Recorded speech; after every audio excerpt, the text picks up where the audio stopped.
Hello friends, welcome back to the my new video guys and my YouTube channel guys. Today friends we are going to talk about guys how can we forget guys Bluetooth earphone to our phone. Friends you want to forget guys your Bluetooth neckband earphone to your phone guys.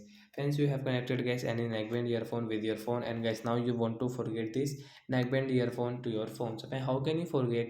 Today I will tell you, I will show you in this video guys. So before starting video friend, first of all go and subscribe the channel guys, click the bell icon and like the video. So we will on our phone setting guys. After on phone setting guys, scroll it friends, click on guys your phone Bluetooth setting guys. So when we will click on guys our phone Bluetooth setting, so as you can see guys we have connected guys this Ubone CL20 Bluetooth earphone, and guys now we want to forget. So right side icon guys, tap here. So first of all guys you can see guys this rename option guys, tap here. So when you want to change guys your Bluetooth earphone device name, so when you can change from here if you want. And guys you can see your this unpair option means forget guys, tap here to forget. After forget guys we cannot use this earphone. If we use we will have to connect again. So like that guys you can forget guys your earphone. So guys we will off our phone Bluetooth settings. So bye bye friends, we will meet on next video.